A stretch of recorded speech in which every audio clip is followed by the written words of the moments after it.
Yeah, you tuned into the right place. Welcome to the rain. Golden Queuing. H2.0. Yeah. You're looking for a diamond, found a treasure in the rough. Tired of all the noise, cause you finally had enough. I'm here to build a movement on a mission for the nation. Dropping gems of knowledge, killing all the hesitation. We fighting for the truth, yeah, we fighting for what's right. Building unity and shining up a brand new light. It's a variety channel, but the vision's crystal clear. Pushing us all forward, conquering the doubt and fear. Welcome to the Queendom, H2.0 on your screen, where the content's real and smart and funny in between. This is more than just a stream, it's a platform for the change. Time to elevate the game and rearrange. If you're ready for a vibe that you can feel and trust, joining in the movement is a definite must. This ain't just another channel talking smack behind the screen. It's a spotlight for the creators, building up a better scene. Spreading radical love, that's the message in the code. Helping everybody carry up a heavy load. From social justice issues to the laughter that we need. Planting seeds of progress, watch them grow from just a seed. This is authentic, this is raw, this is everything you saw. Welcome to the battle that is truly being fought. Ooh, so come with your respect and see the real effect. Cause I protect my own right here on the throne. Don't make me envy. Unleash the dragon.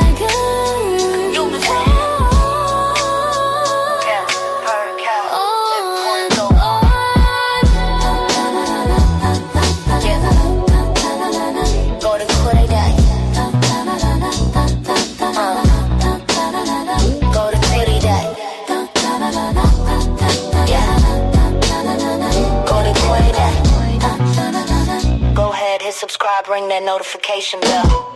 Yeah, you don't wanna miss a thing. Welcome to the family.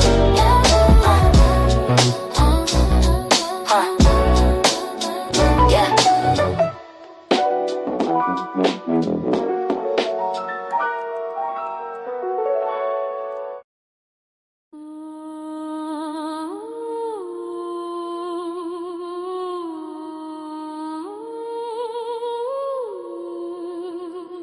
The air is thick with whispers, digital ghosts in the machine.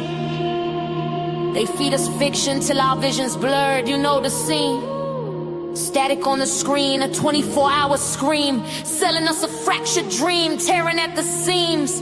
They got us locked in little boxes, picking sides, while the real tide rises and nobody hides.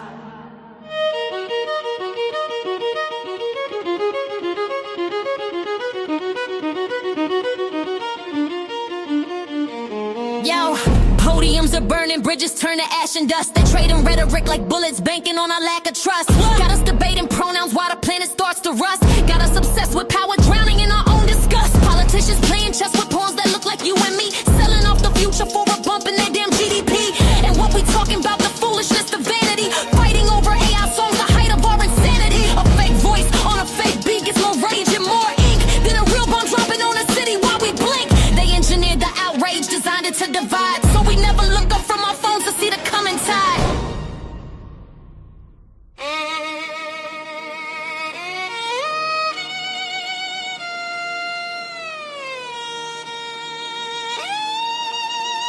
Oh, can you hear the war drums pounding out a rhythm low?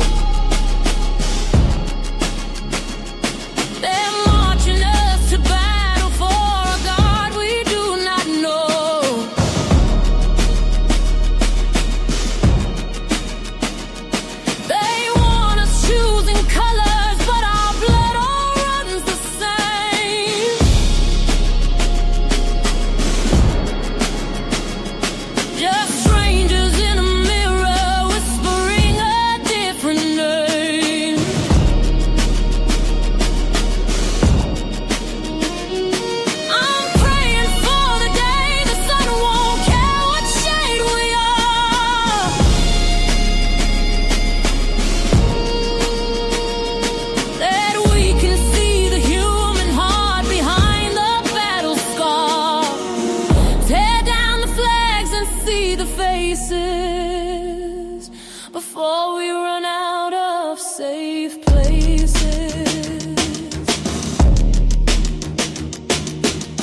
the babies born into this atmospheric hate.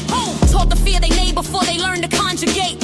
Lines drawn in the sand by hands that never touch the soil, while the working class backbone is bent in endless toil. From Ferguson to Palestine, from Kiev to the Sudan. Listen, it's the same damn story, part of the same damn plan. Keep the people fighting over scraps upon the floor, so they never band together and demand a slice of more. They call it patriotism, tradition, call it pride. I call it ancient venom with a modern place to hide. Skin tone is the uniform they gave us for they wore, but the soul inside the flesh is what we should be fighting for. And I'm tired, so tired of singing this eulogy.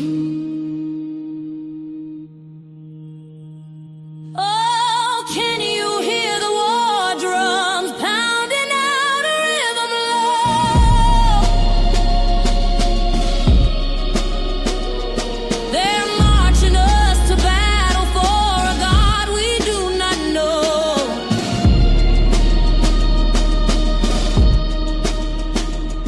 They want us choosing colors, but our blood all runs the same.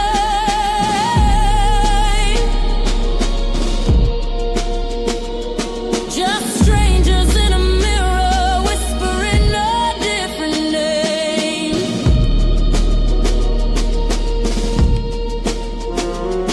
I'm praying for the day the sun won't care what shade we are.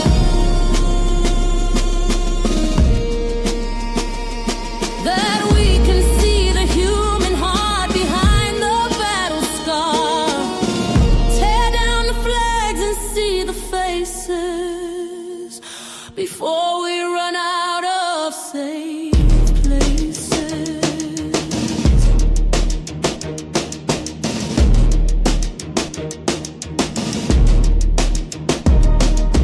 What if we looked each other in the eye, past the melanin, past the zip codes and the bank accounts they fence us in? What if our only currency was empathy and grace? What if we found our real reflection in a stranger's face? This ain't a lyric, it's a lifeline that I'm throwing out. This ain't a song, it's the beginning of a different route. I'm a daughter of the struggle, a mother of a dream, to wash away the blood and poison from this bitter stream. So turn the volume down on all the noise they try to sell, and listen to that quiet voice inside you know so well. World War III is knocking, they're at the door, but it's not nation against nation anymore.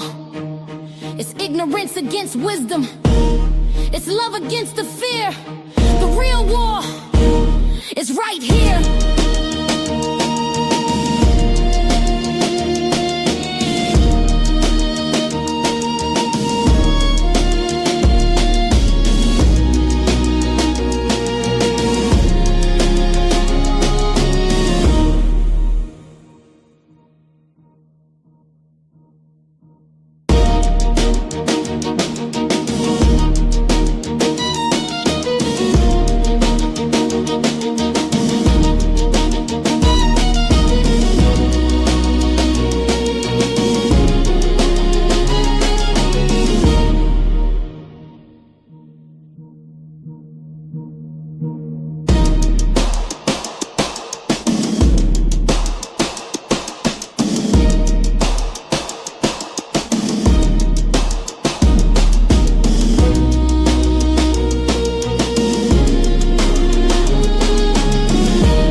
Hey y'all, what's up? What's up? What's up? It's your girl Golden. I'm back again for another live, y'all. We have a few more things to get into this evening, of course, with politics and the government. These topics that we're going to be talking about this evening are actually very heart-wrenching topics. And so for most of the video, I will go ahead and give you a disclaimer up front that it may be triggering, so trigger warning for some of these things that we have to discuss. You guys might have already seen it. Maybe you haven't. Maybe this will be your first time finding out what is going on, but there is more. Some of the topics I'll be talking about this evening are actually updates from a few of the ones that I talked about earlier this morning on the live. And then there's a few new ones that I came across as well that we're going to go ahead and get into, okay? So it is going to be kind of massive, all right? We'll be covering the rapid escalation of federal power across this country. This is what you need to know right now, okay? We're going to be talking about the impeachment ultimatum.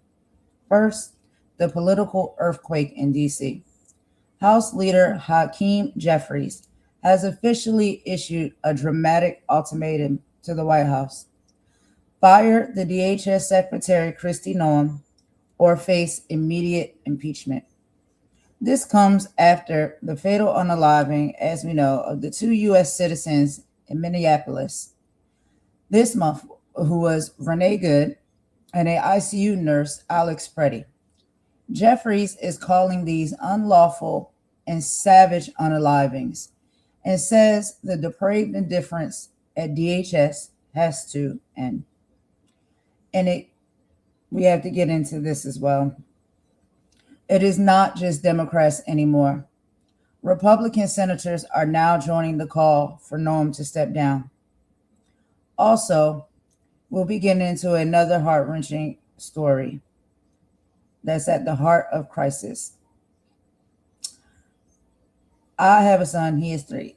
So it did shake me and take me, down a few emotional paths. But we'll be getting into a little bit more about Liam Ramos. It's a 5-year-old that is with his father, Adrian. ICE agents reportedly used this 5-year-old boy as bait, forcing him to knock on his own front door in Minnesota to lure people out before snatching him. I can tell you firsthand, Liam, right now, there's reports that he's not in the best of shape. He's not eating, he's lethargic, and he's depressed because he has been snatched and separated from his mother. He's a child who they are saying has entered the country legally via the CBP One app. There's no criminals in that wing, just families being held in what Representative Jasmine Crockett calls worse than a prison conditions. We'll also be talking about the FBI raids on election offices. While this is happening, we're seeing a terrifying move in Georgia. The FBI just raided the Fulton County election hub, seizing boxes of records and voter rolls. While the administration claims they're investigating 2020, senators are sounding the alarms that this is actually a dry run to intimidate election officials and rig the upcoming 2026 midterms. It is a federal power grab of our local election infrastructure, plain and simple. We'll also get into Homan's zero tolerance in Minnesota. Border Czar Tom Homan has officially taken command now. He just landed in the Twin Cities with a clear message. We are not leaving, he says. He's offering a lopsided deal. He says he'll pull back the 3,000 federal agents only if local leaders stop their hateful rhetoric and start cooperating with ICE. He's instituted a zero tolerance policy for protesters, vowing to stay until the problem is gone. And finally, we'll be getting into a major win within the courts. Chief Judge Patrick Schwartz just released a scathing report revealing that ICE has violated 96 court orders in just 29 days. We have to think about that. The judge says that ICE has violated more orders this month than most agencies do in their entire history. He warned the acting ICE director, "You are not a law unto yourself." He's even threatening to hold federal officials in contempt and haul them into court in handcuffs if this lawlessness does not stop. So we are going to dive deep into all of this tonight, y'all. And of course, I have some audios and some videos that I want to show you. The first one we're going to get into, like I said, extreme trigger warning. This is a video, partially a follow-up from one of the ones I showed earlier with Jasmine Crockett. She did visit the detention center where little Liam was being held. And she had a few things to say about what she bear witness to, not just him and his father, but throughout the whole facility. And the saddest part about little Liam, it doesn't seem like he's doing okay. But I will let her tell it. And then we have a follow-up video after this as well that I'm going to show you guys. Let's go ahead and get into it. Give me just a second to get this up on the screen for y'all. And we will watch it together. Again, viewer discretion is advised and trigger warning.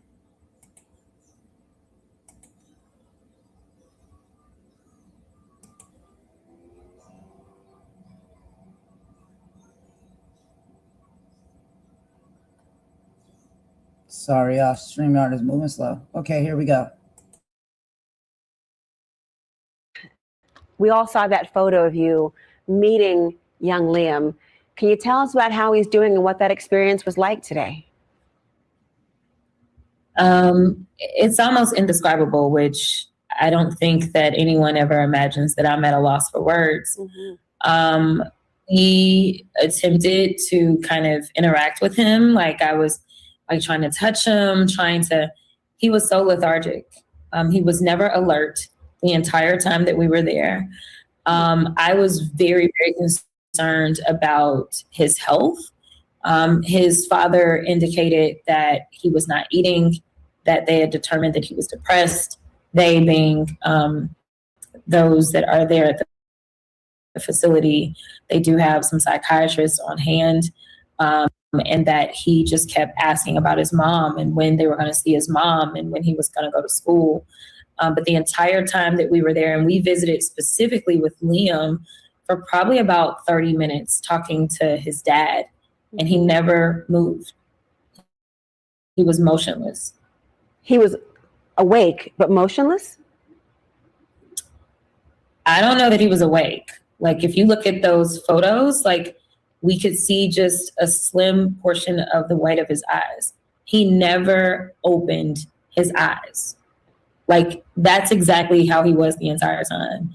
And he wasn't asleep. Like I don't think anyone could sleep through that. I mean, like his dad adjusted him a couple of times, but something was not right. That part I can tell you. And so one of my staffers that was with me is a fluent Spanish speaker. Yeah. And so I was like, you need to ask about like the doctor, like, has he seen them? Like, when's the last time? Because I was looking at that baby and I don't have kids, but like, I would have imagined that he needed to see, like have professional help, but his dad was like, he's just not been eating.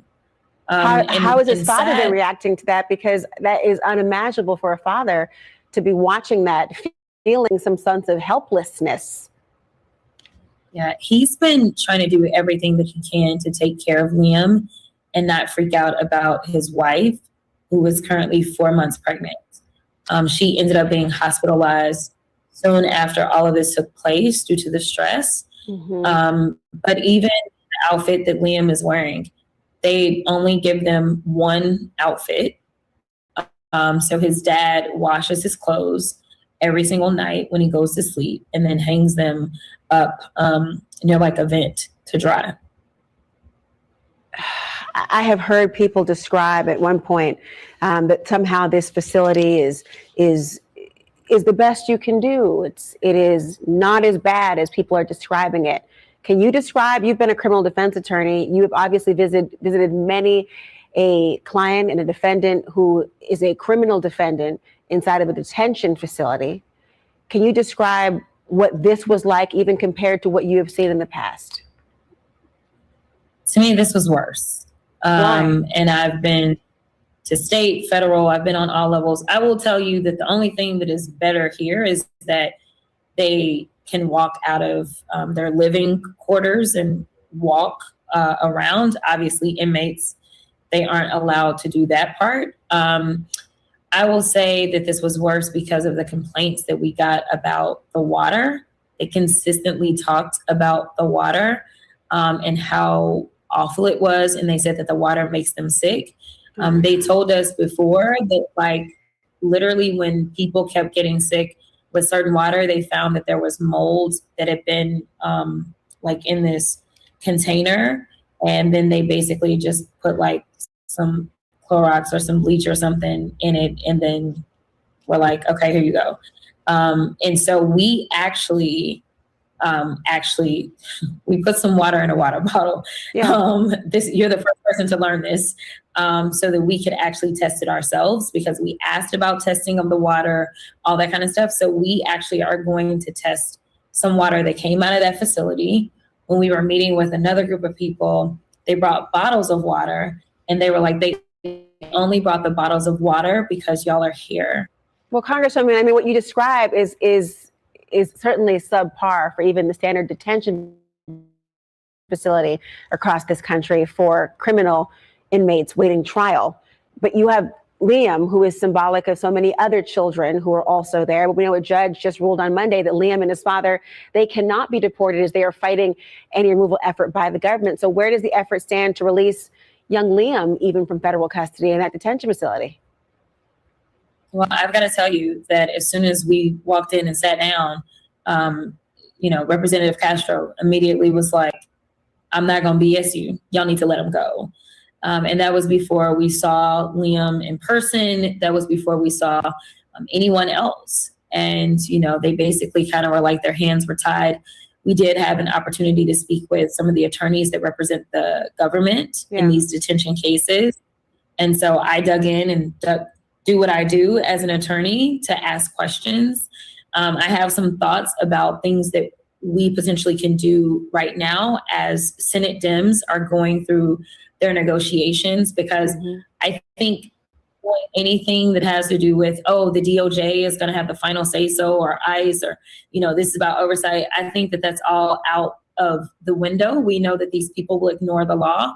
I think that we need to empower those immigration attorneys and judges, because that's the only branch that's not completely broken at this point.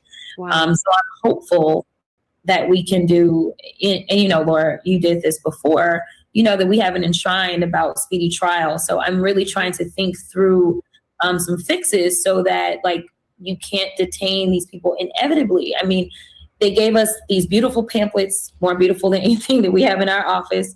And they gave us a layout, and they said the average person is there for 28 days. Wow. We did not meet anyone who had actually been detained for less than 2 months. Now that is stunning. I'm waiting to see those water quality results as well. And of course, that picture of young Liam speaks volumes, and he is symbolic of so many other people who were there. Congresswoman Jasmine Crockett, thank you for going and bearing witness and informing the public of what you saw. Thank you.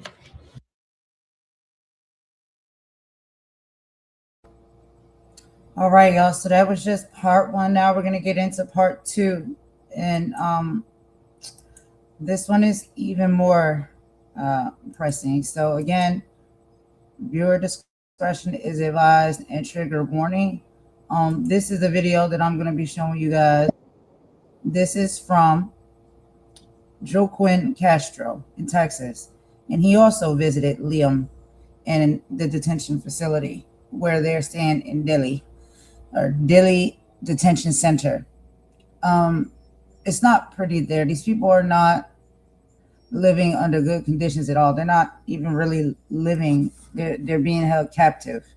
And there's children there that are also undergoing these terrible circumstances. And it's not humane. Like, it's inhumane how they're treating these people. But let me go ahead and get this video up for y'all to listen to and see for yourselves. It is very triggering, so viewer discretion is advised. Joaquin Castro, Congressman for San Antonio, and y'all know that I was going to Dilley today along with Jasmine Crockett, to visit with Liam Ramos and his dad, and also check on their welfare and demand their release, and also check on the 1,100 people who are at Dilley right now. I did have a chance to see Liam. We spent about 30 minutes with he and his dad. And Liam, he wasn't in any kind of emergency or anything physically, but you notice I posted a picture of us together because I know the whole country's been worried about him. His school and his classmates and his principal, his legal team, and his mom have been worried sick about him. I called his mom right away, right after I left Dilley, to let her know that we spoke with her husband, and of course had a chance to visit with her son. His dad said that he hasn't been himself, that he's been sleeping a lot because he's been depressed and sad. And so Liam actually was not awake during our visit. He was sleeping. But we did let his dad know that his classmates at Valley View Elementary in Minnesota, that that they miss him and that they've kept his space and his desk for him, and they're waiting for him to get back. And his dad said that he's asked about his classmates and wants to get back to his school and with his family and with his community. And so I am concerned about his mental state. And we spoke to many parents throughout our visit. We were there from 11 to 2:30, so a very long inspection of the facility. We met during that time with over 100 people, and probably hundreds of people. There were a lot of parents there who talked about their kids experiencing deep depression, anxiety, people losing weight, both because of the bad food, but also because of their mental state. And with Liam, I very bluntly told the ICE officials there, the Core Civic is the private prison and detention company that runs Dilley. I told everybody very clearly that the country is against what's going on, that Liam needs to be released, that the country demands his release, and that no child that's 5 years old should be in detention like that. And I want you to remember two things as you think about this.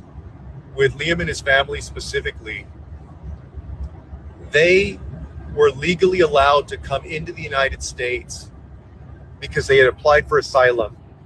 And people always talk about doing it the right way. This family used that CBP-1 app. That was supposed to be the orderly and efficient way. Instead of rushing the border, they said, okay, do it in an orderly and efficient way. That's what they did.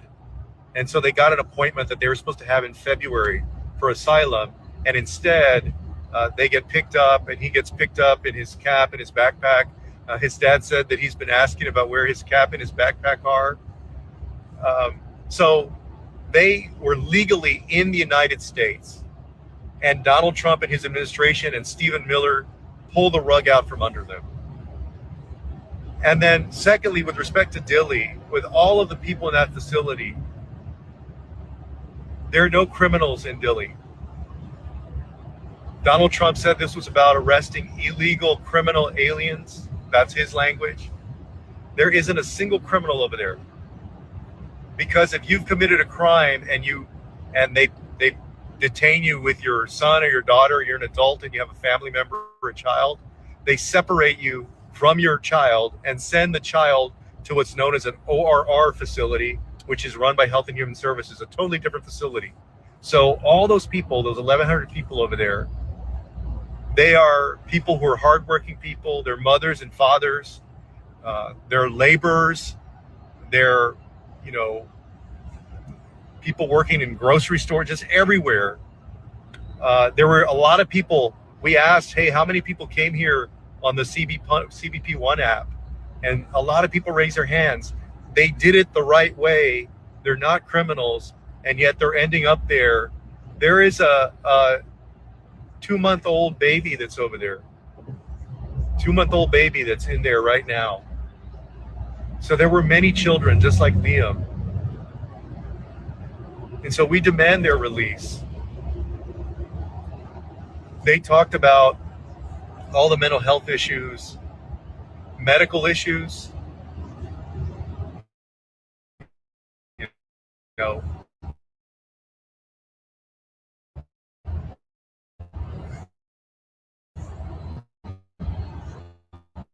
just all of these things, all of these issues. And again, remember, these are people, I think in some of the public's mind, especially people that are very anti-immigrant, they want to think of these people as prisoners, as though they've committed a murder or a robbery or something like that. Those are not criminals. And this immigration issue is not about, it's a civil issue. That's not a crime issue. And they're being treated like prisoners. They're literally being treated like prisoners. People had different problems that they were experiencing. For example, I'll just give you one example. One of the gentlemen said that whenever he has called relatives and talked about the conditions at Dilley, and it's run by Core Civic, that when he calls and talks to a sibling or something, that their number is then blocked by the company so that they can't call again. He can't call them back. So this is a monstrous machine that has been set up, and now it's being fed people who never committed a crime, people who are honest, hardworking people. I mean, you go in there and you see these kids that are, and the parents that are so broken, a lot of them,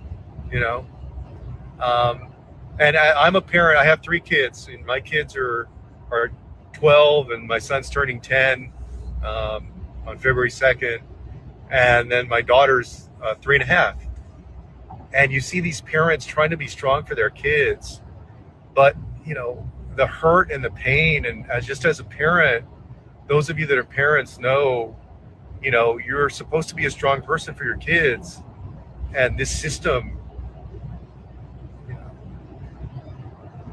it's just really just broken a lot of folks. And I was thinking about this, if all politicians who support this system would walk through these facilities and not as Republicans or as Democrats, but really as just as a human being, and see what this system we have set up does,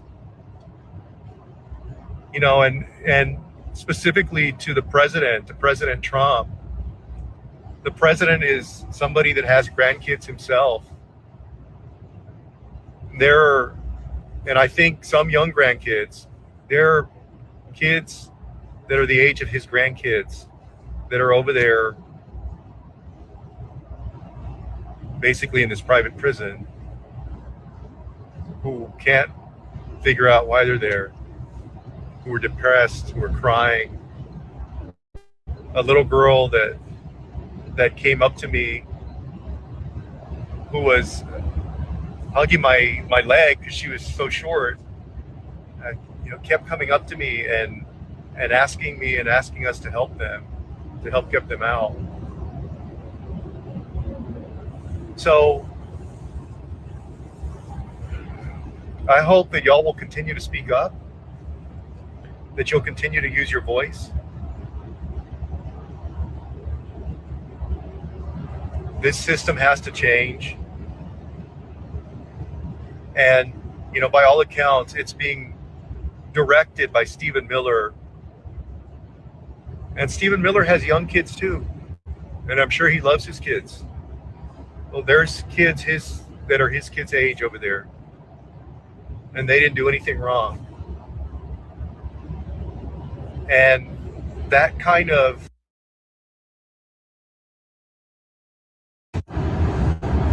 that malevolence or hatred on the issue of immigration, you're hurting human beings, you're hurting people.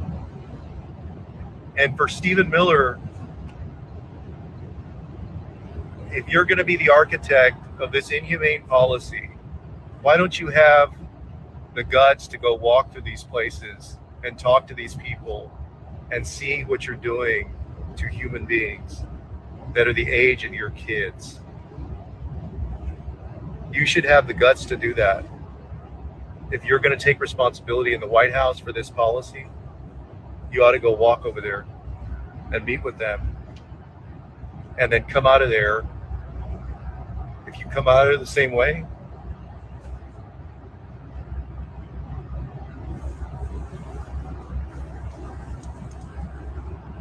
we got a lot of information. We're following up on a lot of people's cases. There were people that are married to American citizens who were there with kids in Dilley. There's people with medical issues. There's people that had asylum appointments. People picked up in court, like we've seen. You know, I told the ICE folks, I said, you know, it's no wonder that you got a big percentage of the country now that just wants to do away with ICE because of what's going on in the streets and because of what's going on over here. And, you know, and I was very direct with folks, you know, because I don't want to be cordial in person to people and nice and then, you know, get in front of the press or something and then, you know, say something different. So I try to be very straight with people. And I think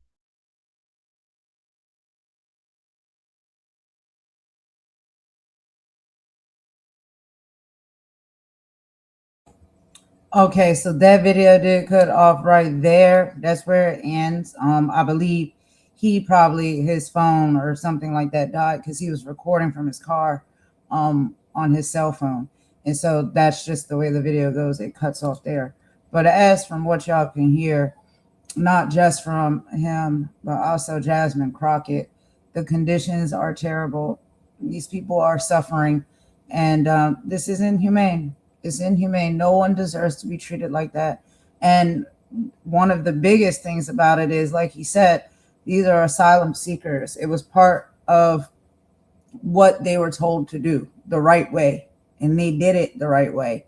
And now, you know, before they can even get up to the date where they're supposed to, you know, I guess apply for the citizenship and finalize everything, prior to that, which is supposed to be coming up in February, they're being hemmed up and dragged off of the streets like animals and being locked in these detention centers with these terrible, terrible conditions. And it's not just affecting them and their physical health, it's also affecting the mental health as well. And we know how important mental health is.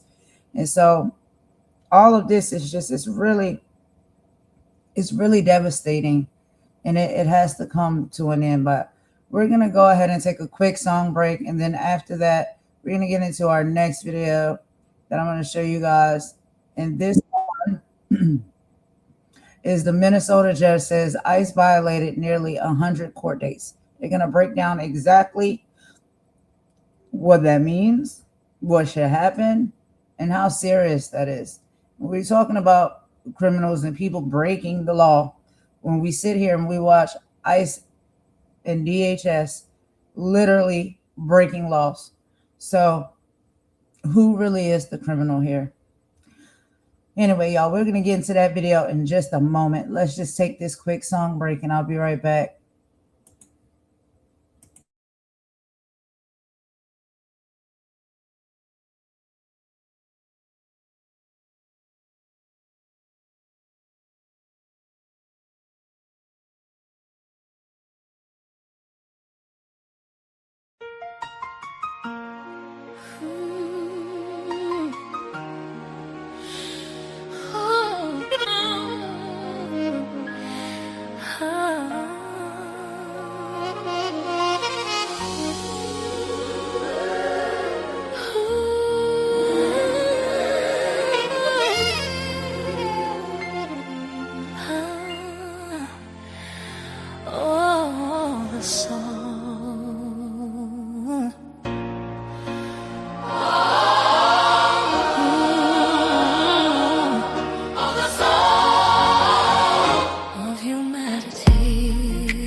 Just wage to earn. These are the needs, the bedrock and the base, the sacred ground of the whole human race. But the screaming and selling something cheap, while the real world babies cry themselves to sleep. We are human, blood and bone and soul, with a right to be loved, a right to be made whole. This is our story, this is our sacred song. In the eyes of the Creator is where we all belong. We are human, with more beyond the labor and the loaded dice. We're human, worth more than they can prize. Beyond the hateful whispers and the loaded dice.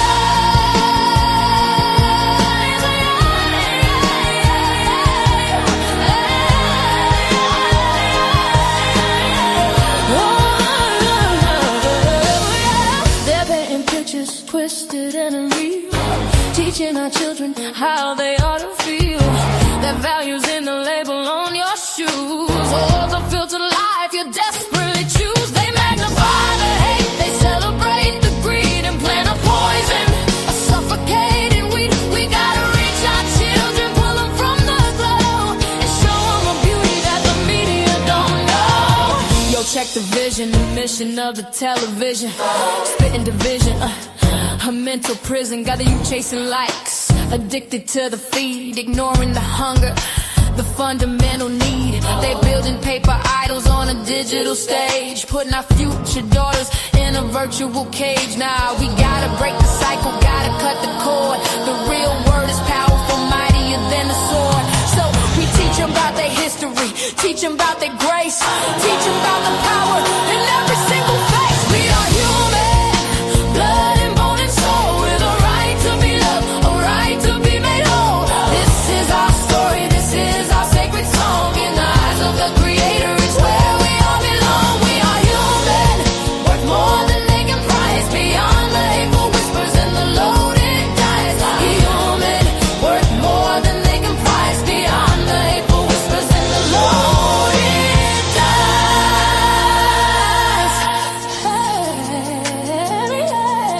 We will build a world where every voice is heard and valued. Yeah. And truth is not a whisper, but a mighty, thundering word. A word of justice, a word of peace, a promise that the fight will never cease. This ain't just a track, this a call to action. For every mother, father, every single fraction of the community holding it down on the ground. Time to get loud, make a revolutionary sound. Look your child in the eye, tell them that they matter. Tell them their spirit's something that no lie can shatter. Tell them knowledge is the weapon, love is the shield, and the truth is the harvest we gonna grow in this field. Yeah! We are human! Yes, we are! Teach the children! Near and far! Let them know their sacred work. Fight for every single soul on this earth.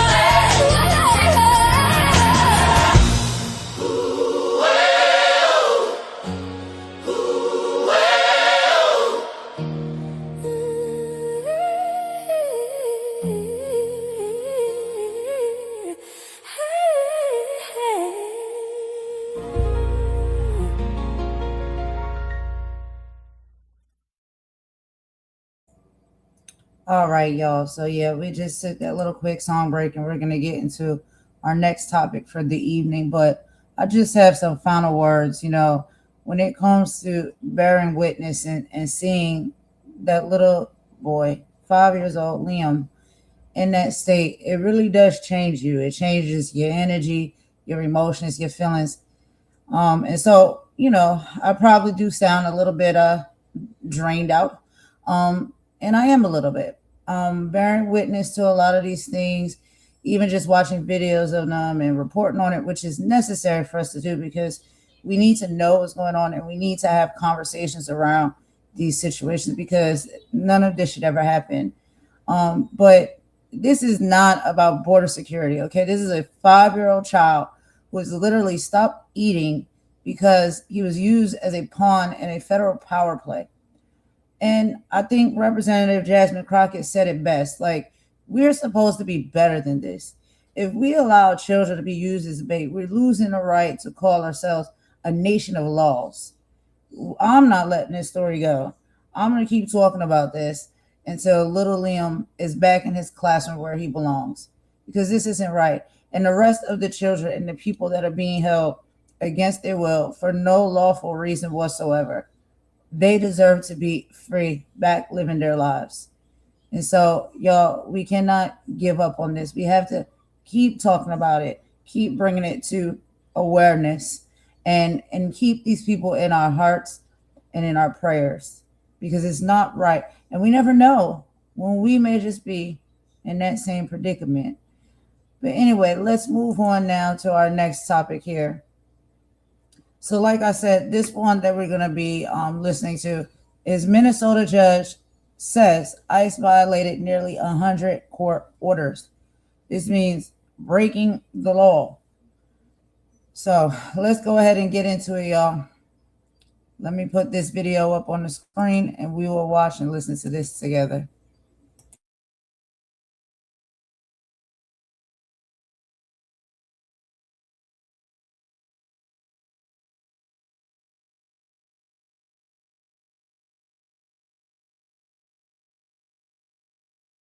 MS Now reporter David Noriega from Minneapolis, MS Now senior White House reporter Vaughn Hilliard, and MS Now senior legal reporter Lisa Rubin. So I'm going to start with you, David.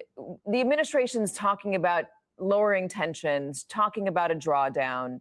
Are you seeing that drawdown in the city?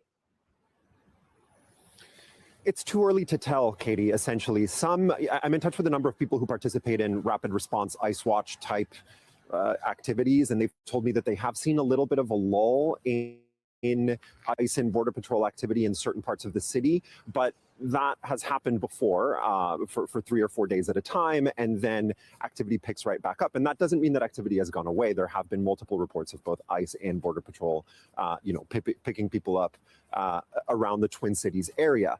You were right to point out at the top of the show, Katie, that we've heard from Kristi Noem, Tom Homan, others in the administration from the beginning that they are supposed to be targeting violent criminals and taking the worst of the worst, in their words, off of American streets. But of course, what we've been reporting from the beginning is that since these mass immigration arrests started last year in LA and then moved on to other American cities, it's been very much the opposite of that. They've been going after people that they can find in public places based on what they look like, what they sound like, the work that they do.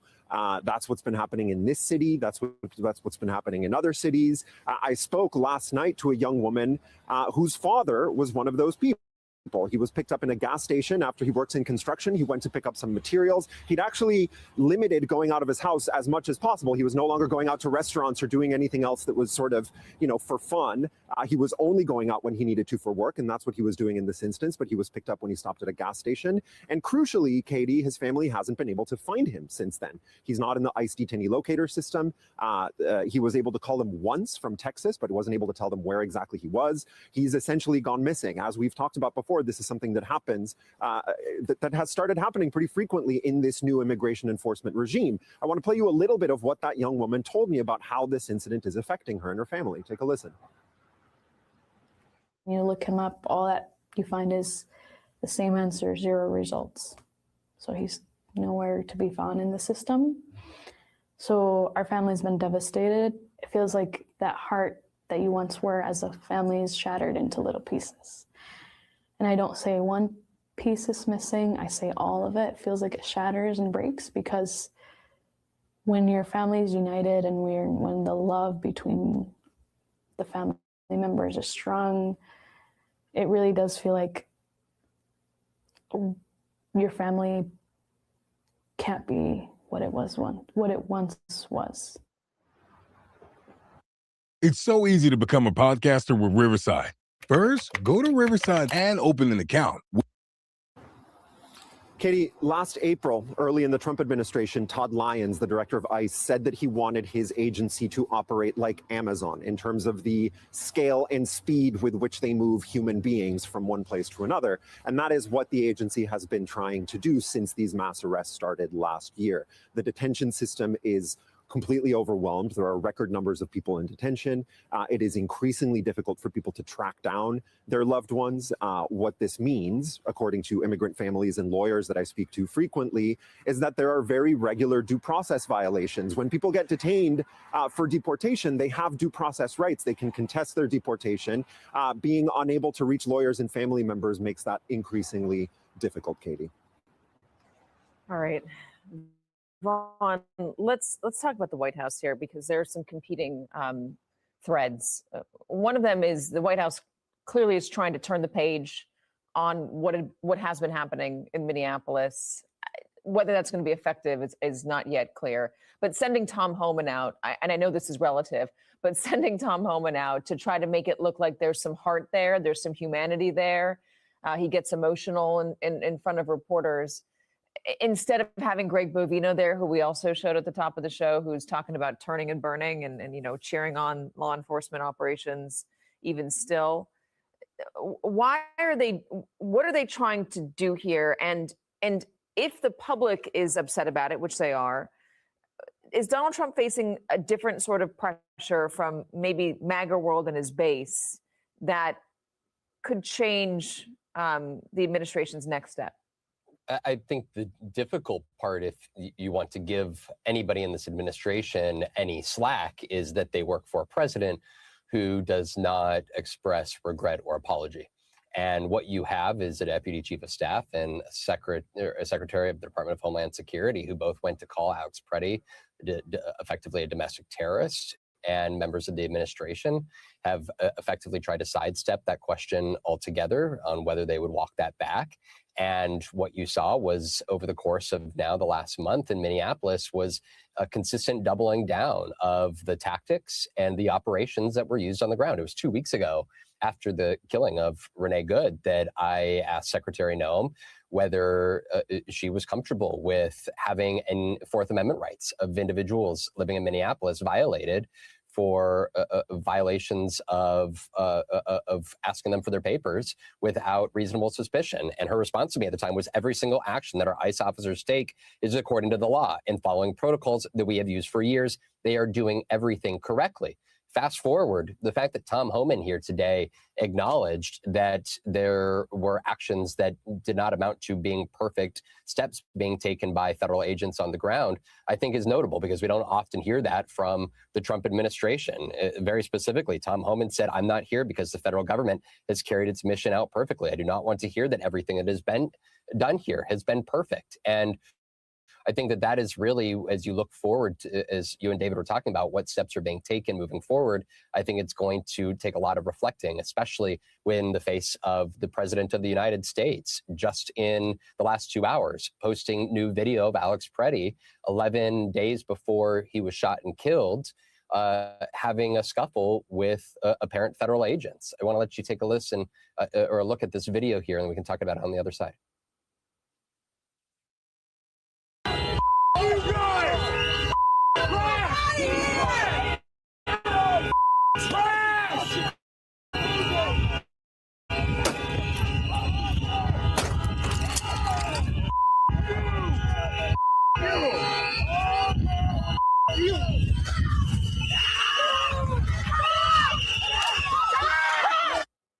Again, this is video, Katie, of Alex Pretti 11 days before an interaction with federal agents. An attorney for the Pretti family said that a week before Alex was gunned down in the street, despite posing no threat to anyone, he was violently assaulted by a group of ICE agents. Nothing has happened, nothing that happened a full week before could possibly have justified Alex's killing at the hands of ICE on January 24th.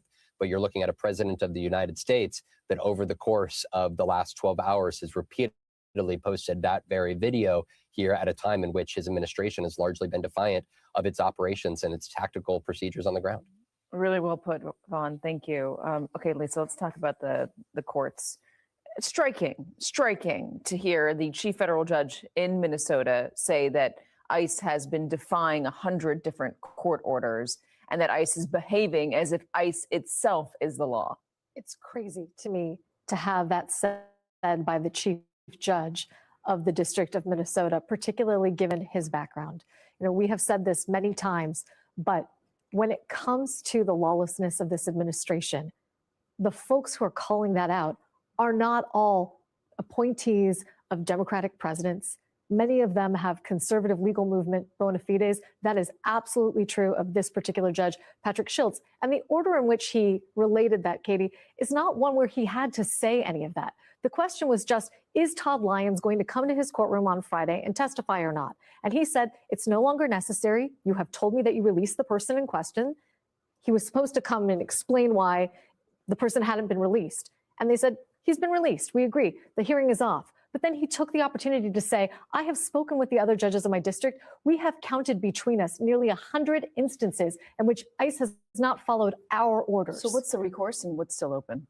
Well, I think a lot of the things that are still open are civil applications. So, for example, the state of Minnesota and the Twin Cities have a pending motion for a temporary restraining order against the continued operation of Metro Surge. They're also asking, if it continues, to have this judge, Kate Menendez, rein in some of the tactics that are being used on the ground against people who aren't subject to enforcement, immigration-related arrests. But some of the other things that are open go back to something that David was saying. When we're thinking about the immigrants who are being detained, who are the cause of the protests on the ground, many of them have brought cases recently saying, your right to detain me is in question. You didn't have a warrant, judicial or administrative, or I have status in this country. I never should have been picked up in the first place. And that's where our colleague Fallon Gallagher and I did a review of 61 cases that were decided between January 20th, January 27th, where immigrants were challenging their detention. We found that in all but one case, with judges appointed by both Democrats and Republicans, the immigrants won every single time but one. And in that one outstanding case, the person had a criminal history. But in all of the rest, not only did they have no criminal history, they were arrested in circumstances that turn your stomach. A Kenyan woman outside a CVS looking for her seizure medication, about to walk in and get it. Somebody who was a deferred action for childhood arrivals, a dreamer, who had lawful status to be here. Other people who entered as refugees or had pending claims for asylum, had never missed a court date, had filled out all their paperwork. Someone who had permission to be here as a victim of violence under the Violence Against Women Act. And it goes on and on and on. To a person, to almost a case, with one exception, every time the judges are saying, you have no right to detain these people. It sort of underscores what we're seeing on the streets.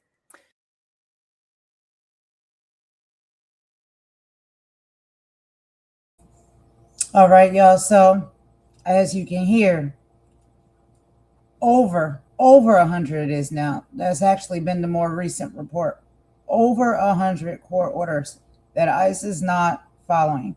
And so, you know, you have to ask yourselves, if we're talking about following the law here, committing crimes, breaking the law, they're literally doing this themselves. Like, they're deciding that they're not going to listen, they're not going to follow the law, they're not going to follow the proper instructions on how to even go about detaining, if they have to detain illegal immigrants. They're pushing the narrative that these people are dangerous, they're criminals, they're hurting and harming people in our cities and our states, they're drug smugglers. All of these terrible things that they're painting these people out to be, but we're bearing witness with our own eyes and hearing with our own ears that is absolutely not that. These are people that are legal. They are allowed to be here. They have done nothing wrong. They haven't even had a parking ticket, most of them say. No issues, no crimes at all. But they're painting these people out to be terrible criminals and think that this is the way you treat people. And on top of that, even if someone is a legal immigrant or something, they don't have their paperwork in order, or they might have snuck in here. Even still, no human should ever be treated this way. Period. I don't care. That's my thoughts and my feelings, my opinion on it.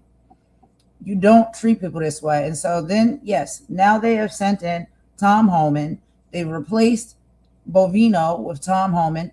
But we have heard, or if you guys have not, I did play a video yesterday where it was a clip of Tom Homan when he first got into position. He has no intention on stopping any of this. He has no intention. He doesn't feel as though any of this is wrong. This is the right way to go about it. It has to get done. And then these false tears that we see coming, I don't buy it. I don't buy it. And I know you guys don't buy it either, because we're not slow. We're not stupid. We know what's going on. These are games that's being played. These are performances that are being put on. And you don't have to take my word for it. Take these people's word for it. Because if you watch and you pay attention, these people tell you exactly how they feel and what they intend to do. And so now we have Tom Homan that is taking over the ICE command. That's what I'll call it, right? Now in Minnesota, in Minneapolis, right? And so listen to this. This is his own words here of what he's standing 10 toes down on doing. And it seems as if he wants to continue doing the same exact thing that has been done. So to move him in and say, okay, he's going to regulate things and get things in order and make sure this is not going to happen anymore, I don't really see that. I don't see that, and I don't believe that. And I'm listening to these people's own words, and that's where I derive my decision from. But let's get into it. Let's listen to it together. And y'all let me know what y'all think. Look, I've been given talking points, and I don't like reading speeches, never have. But my chief of staff did put some stuff down here in writing just to make sure I don't miss anything. So I'm going to be reading a little bit, and then we're going to open up for questions. I've been on the ground less than 3 full days. I got in here Monday. President of the United States called me Monday morning and asked me to deploy here. Got here Monday evening, and I'm staying till the problem's gone. But we've made a lot of progress in the last 3 days. Marcos Charles, he's running ICE operations here. Rodney Scott, Commissioner of Customs and Border Protection, standing here beside me. Good morning, I'm Tom Homan, I'm the Border Czar for President Trump. I'm here on behalf of the President, along with U.S. Commissioner for U.S. Customs and Border Protection, Rodney Scott, and Marcos Charles, who's leading the enforcement effort here right now. I've been on the ground since Monday. It's really good to see you back where you belong.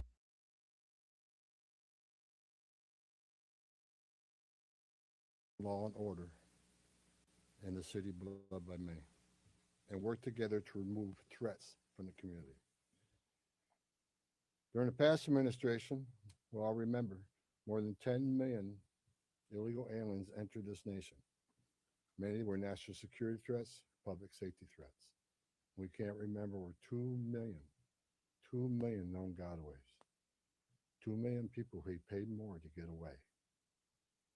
Why? That should scare the hell out of everybody. President Trump promised American people, including the residents of Minnesota, that he would work to ensure our communities are safe. And with that, this administration is absolutely focused on identifying removal aliens that pose a public safety threat and national security threats. And the numbers prove it. The data proves it. In the past few days, I've met with Governor Walz, Attorney General Ellison, Mayor Fry, numerous police chiefs and sheriffs, and I have more to meet. I'll also be continuing the dialogue with business and religious leaders in partnership in Minnesota, your community leaders. I'll be meeting with them too, because I want to hear what they have to say. In my meetings with folks so far, and most important, the governor and the AG, the Mayor Fry, we didn't agree on everything. I didn't expect to agree on anything. I've heard many people want to know why we're talking to people who they don't consider friends in administration. Bottom line is you can't fix problems if you don't have discussions. I didn't come to Minnesota for photo ops or headlines. You haven't seen me. I came here to seek solutions, and that's what we're going to do. And we come a long way, and we got some good wins for the people of Minnesota, I think, and for the administration and for the safety security of this city. One thing we did agree on, though, everybody I talked to agreed on, was that community safety is paramount. One thing we all agreed on was U.S. Immigration Customs Enforcement is a legitimate law enforcement agency that has a duty to enforce the laws enacted by Congress and keep this community safe. Like I've said many times for the last several years, even before this administration, jurisdictions that refuse to cooperate with federal immigration authorities are sanctuaries for criminals. Sanctuary cities are sanctuaries for criminals and endangers the residents of the community. To be clear, we did not agree with Minnesota state and local officials that they would be involved in immigration enforcement. I didn't ask them to be immigration officers. I'm asking them to be cops working with the cops to help us take criminal aliens off the street. What we did agree upon is not to release public safety arrests back in the community, and they could be lawfully transferred to ICE. I'll speak more about that. I will highlight that the Minnesota State Prison System under the Department of Corrections have been honoring ICE detainers. And we appreciate that important collaboration, and we're going to expand upon that. That decision has made Minnesota safer, not only for residents of Minnesota, but the men and women law enforcement, not just ICE, all law enforcement. Rather than arresting the same public safety threat, significant public safety threat over and over again, they agree to work with us to identify those people and remove them. I'm also pleased to announce I had a very good meeting with Attorney General Ellison, and he has clarified for me that county jails may notify ICE of the release dates of criminal public safety risks so ICE can take custody of them upon the release from the jail. And let me tell you why that's important. I know people are a lot concerned about the manpower has been sent in law enforcement manpower. Look, I've said this many times before. I've said it for the last several years. Give us access to the illegal alien public safety threat and the safety and security of a jail. It's common sense. It's safer for the community, it's safer for the agent, and it's safer for the alien. Because anything can happen on a street arrest. It just makes common sense. And for the people that argue, well, we're a welcoming community because we want victims and witnesses of crime that are here illegally to feel safe to come to police without fear they're working with ICE. Texas was feeling unwelcome.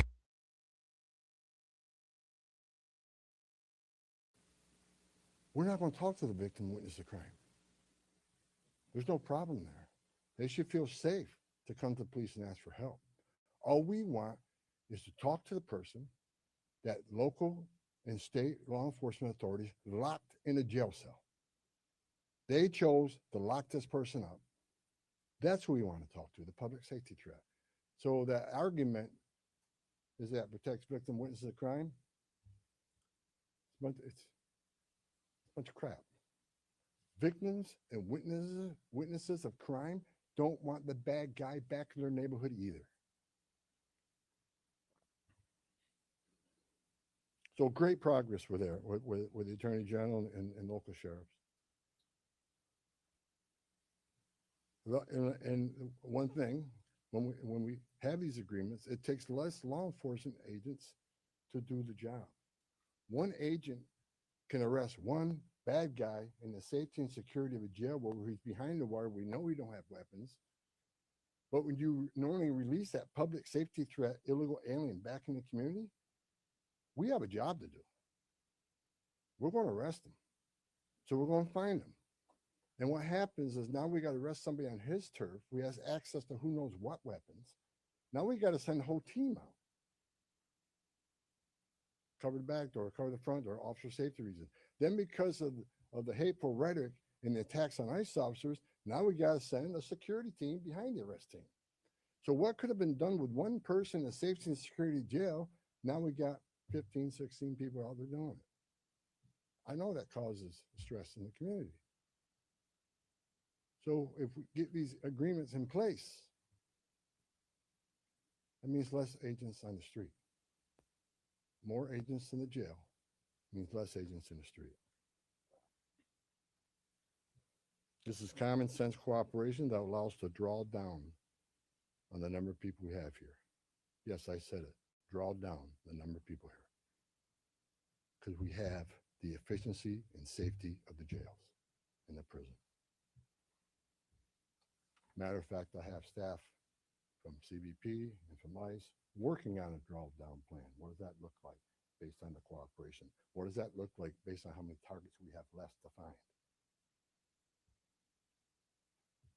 In my meetings with Governor Walz, AG Ellison, and Mayor Fry, as well as state and local law enforcement, again, I appreciate they all acknowledge that we do have federal immigration laws in this country that have been passed by Congress, and that ICE is in fact a legitimate law enforcement agency charged with enforcing those laws. We're not making this up, folks. ICE is enforcing laws enacted by Congress. They're a federal statute. That said, I'm not here because the federal government has carried this mission out perfectly. First thing I said to senior staff when I walked in here is what I told you earlier. I didn't come here looking for photo ops or headlines. I come here looking for solutions. I do not want to hear that everything's been done here has been perfect. Nothing's ever perfect. Anything can be improved on. And what we've been working on is making this operation safer, more efficient, by the book. The mission is going to improve because of the changes we're making internally. No agency or organization is perfect. President Trump and I, along with others in the administration, have recognized that certain improvements could and should be made. That's exactly what I'm doing here. As such, in meetings I've had with federal law enforcement managers, including ICE and CBP and other federal partners, as well as state and local officials, I have conveyed the President's expectations with regard to federal immigration enforcement efforts. We will conduct targeted enforcement operations. Targeted. What we've done for decades. When we hit the streets, we know exactly who we're looking for. Good idea where we may find them. You'll have a criminal history. You'll have their immigration history. A lot of information about this person that we get from numerous databases out there. Targeted, strategic enforcement operations. That's traditionally been the case, and that's where we're going. That's what we're going to continue to do and improve upon that. You're the person with the gun, the person who would do anything to protect the ones you love. But did you know that you could go to with a prioritization on public safety threats? I want to be clear.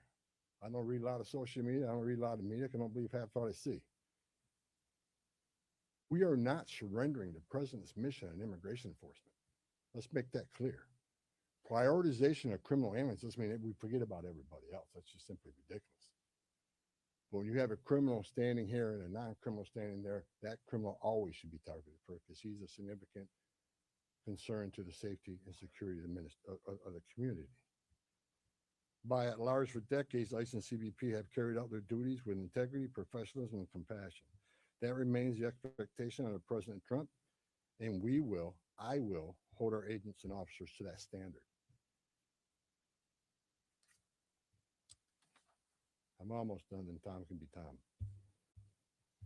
As far as the agitators, that said, I want to reiterate and make very clear.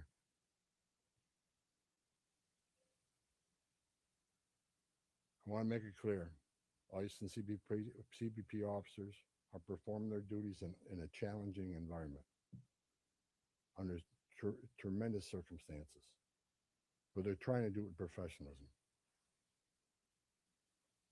If they don't, they'll be dealt with.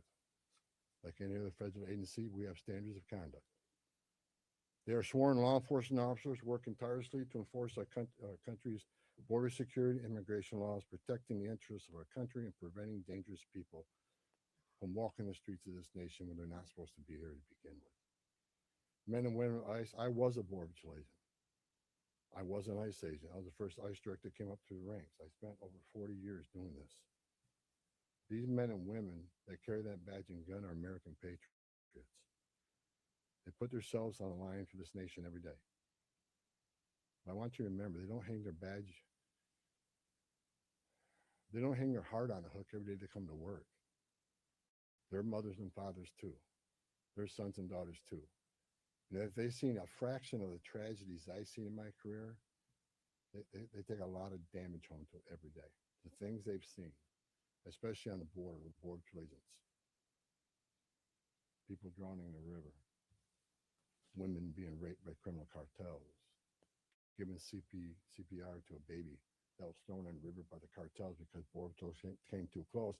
So let's throw the baby in the river. That way the Border Patrol was concentrating on that so I can get away. These men and women see some terrible things. But I want you to remember, they're mothers and fathers too. Many of them are members of this community. God bless every one of them. The hostile rhetoric and dangerous threats and hate must stop. And we all agreed to that. All everybody met here today, we got to stop the rhetoric, the hateful rhetoric that has caused an increase in assaults. That has caused, because of that, have to send security teams out with arrest teams, which surge the city with additional resources because of the rhetoric, because of the threats, because of the assaults. Again, with the agreements we've achieved and following through the agreements, with the rhetoric dropping down, that allows us to pull more agents out once we feel the environment safer.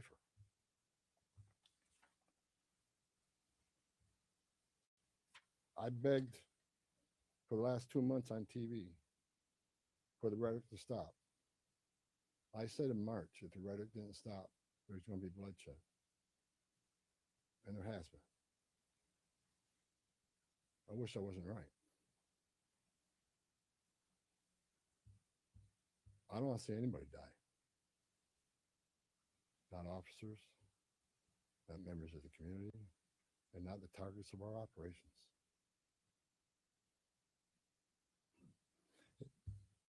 For the people out there who don't like what ICE is doing, if you want certain laws reformed, then take it up with Congress.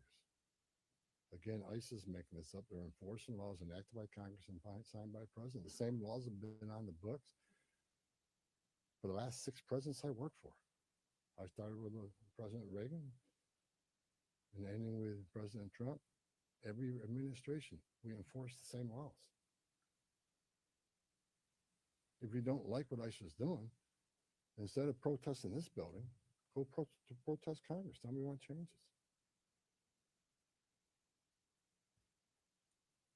If you have your First Amendment rights, I support that. You have the right to protest. I'm just asking you to keep it peaceful. But threatening law enforcement officers, engaging in impeding and obstruction and assault is never okay. And there will be zero tolerance. You interfere, impede, assault ICE officers, you will be arrested. What if working from home didn't have to mean selling products or posting online? Like I said a bit earlier in my meetings with Governor Walton Ellison and Frey, as well as state and local law enforcement, I appreciate they acknowledge this, that public safety should be paramount.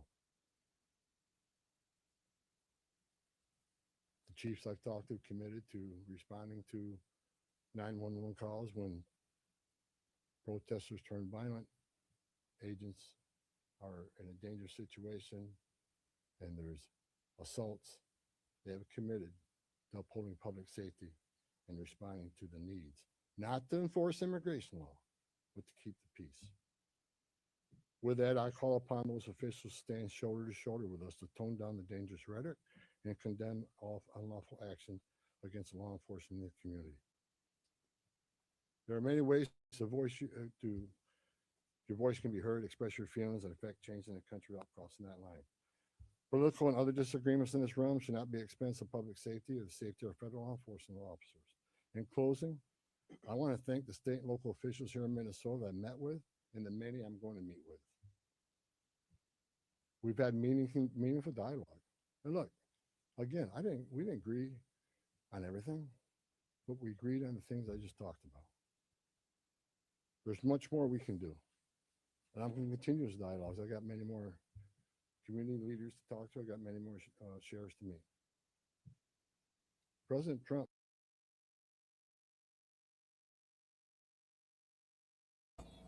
All right, y'all. So as you can hear from what he's saying, basically nothing. That's how I feel. Like, what is the difference, or what are you talking about? You're saying that things are not perfect, organizations aren't perfect. We talking about some serious matters here that goes way beyond being imperfect. We're talking about inhumane. And it doesn't really seem to me, from what I heard him say so far, and y'all, that is a long speech that he has. There's like probably another half of that. And I'm not going to play all of that tonight because we got to move forward with some other videos that I want to show y'all. But it very much sounds like to me he is still on board. And it gives off a little smug energy, I don't know, that I'm picking up from his tone. And we've heard him say before exactly how he feels. Even the fact that he said targets of operations. Targets of operations. You mean people. Like, these are human beings and people. And it's basically sounding like to me, if they don't cooperate with you, then there's going to be a price to pay. I don't know if y'all are feeling that way or y'all getting that type of energy, but he's saying he's not leaving Minnesota until the problem is gone. I think it's just, we know what it is. I can't say too much on it, y'all. It seems as though they are now holding these twin cities hostage, in my personal opinion. And I think this is a big test to see how far they can go and how, these operations play out. And once they're done in Minnesota, Minneapolis, it'll be the next state and the next city and the next state and the next city. It seems to be a zero tolerance takeover to me. But y'all let me know what y'all think. Anyway, we're going to take another quick song break. And then after this, we're going to get into the next topic. We're going to hear from Hakeem Jeffries. He's putting his foot down, y'all. He's calling for the dramatic change ASAP at the DHS or threatening immediate impeachment. So we'll get into that in just a minute. Let's go ahead and listen to this song, and we'll be right back.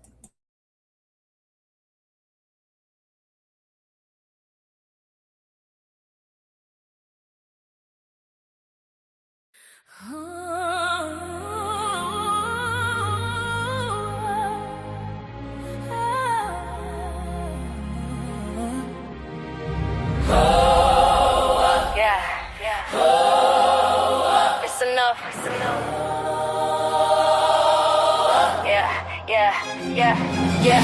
Check the pulse of the nation, feel a tremor in the ground. Another hollow promise, another hateful sound. The burner phones are buzzing, the leak DMs exposed. The country club whispers about the people in their robes. They smiling for the cameras, preaching unity and grace. We're drafting legislation to keep you in your place. The dog whistles, the sirens, now the hoods are in the open. Igniting tiki torch shadows, leaving spirits broken. They want to turn the clock back to a time of guilt and pain, where progress is a dirty word and fear is how they reign.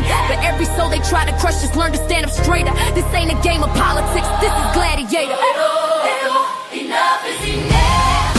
The whispers turn into the heat. I feel so picture. Enough is enough. Where the people at the table filling up our cup. This ain't about a party, the lines are clearly drawn. It's the light against the darkness that's coming for the dawn. Holy versus evil is the truth against the lie. We ain't backing down with a fire in the sky. They coming for the libraries, wanna burn away the facts. Erase the bloody chapter so you can't see the tracks. They gerrymandering the district, drawing every map. Your vote is just an echo caught inside the power trap. They purging names from voter rolls and calling it secure, while scream about election fraud to keep their motives pure. They wanna legislate the scars upon a woman's soul, and own the very choices that were never theirs. Control from the classroom to the courthouse, a calculated scheme to suffocate the promise of the American dream. But they forgot the dream was dreamed by rebels and by slaves, and their spirit is the very ground that trembles in their graves. Enough is enough.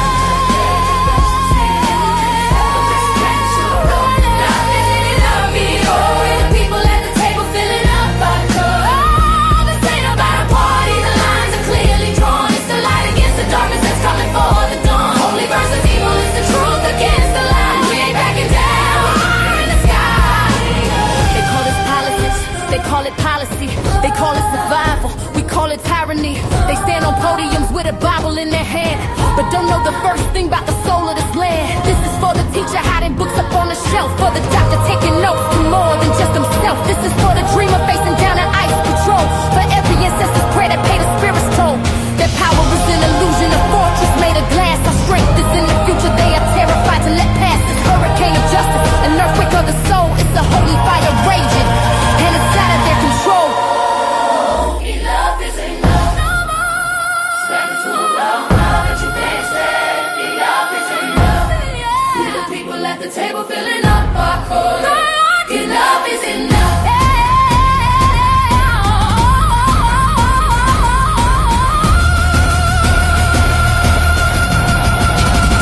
Enough is enough.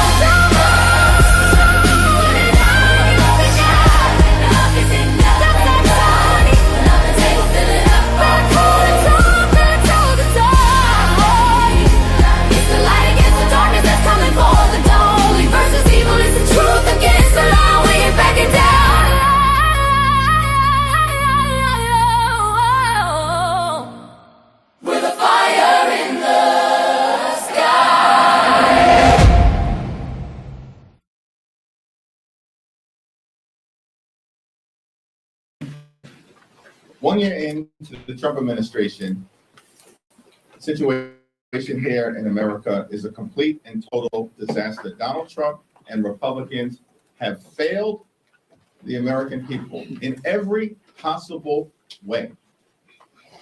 Cost of living is completely and totally out of control. Housing costs out of control. Grocery costs out of control. Electricity bills out of control. Healthcare costs out of control. Childcare costs out of control. America is way too expensive, and Donald Trump and the Republican Party has done nothing about it. Under Republican policies, costs haven't gone down in America, costs have gone up, including for reasons that relate directly to Trump's tariffs, which have increased costs by thousands of dollars per year on everyday Americans. We have a broken healthcare system and a Republican healthcare crisis.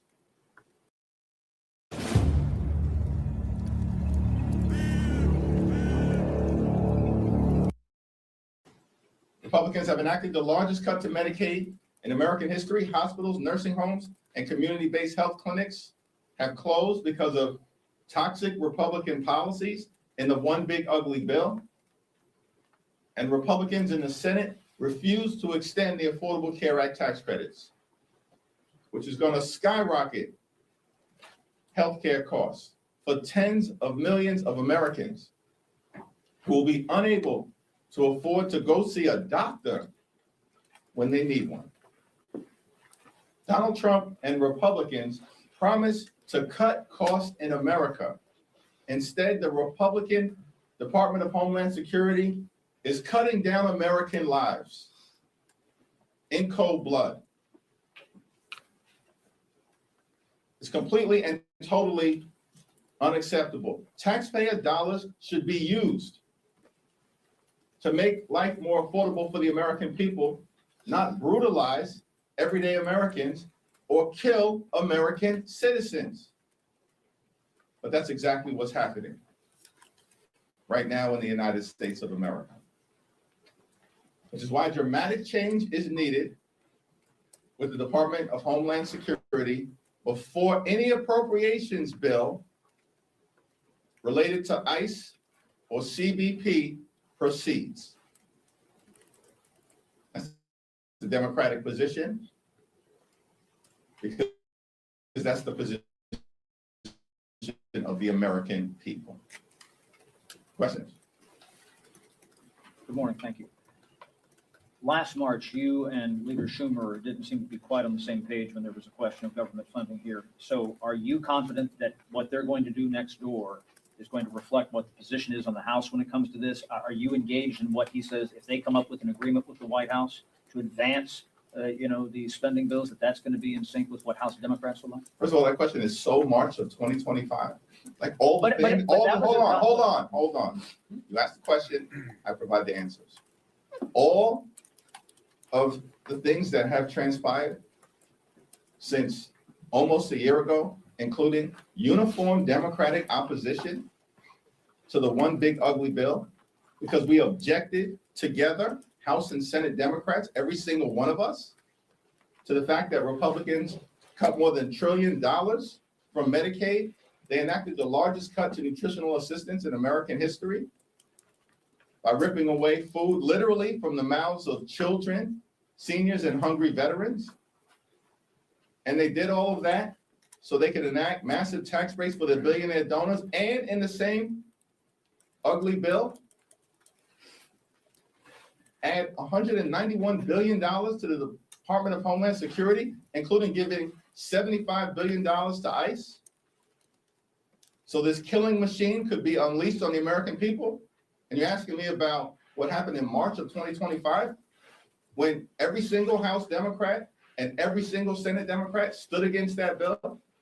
And for 43 days in the fall, during the Trump Republican government shutdown, together, we raised the issue of saving the healthcare of the American people.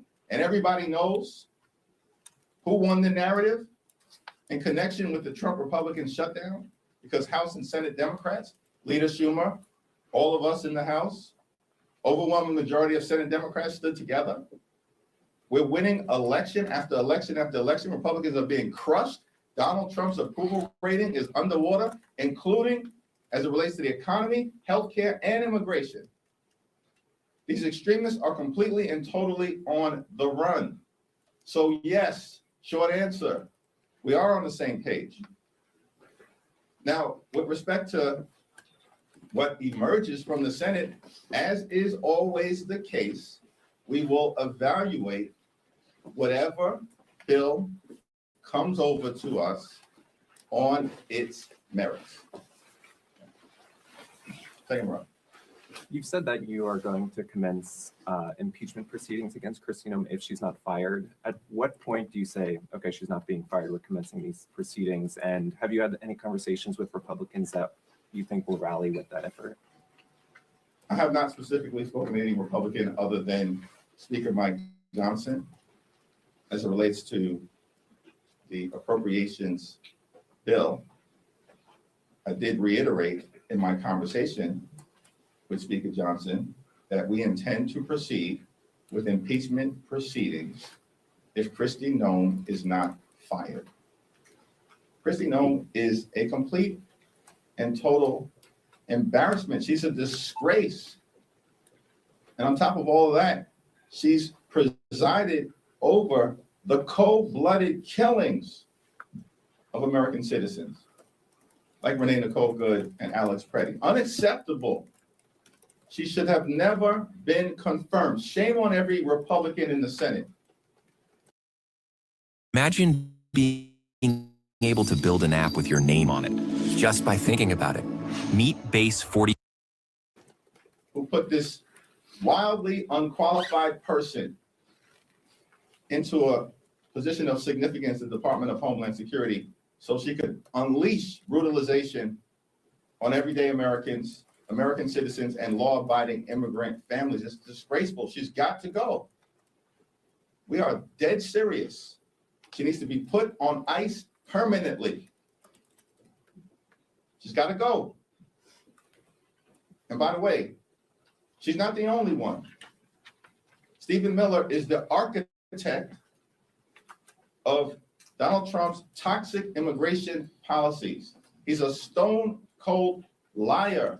He's a bigot. He's a hateful individual. He's a malignant, unelected interloper.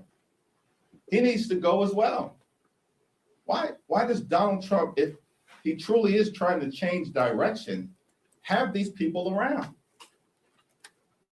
So when we evaluate the administration's intentions, we're not interested in a change in tone. We're interested in a change in behavior on the ground in American communities across the country and as it relates to the people who are around Donald Trump.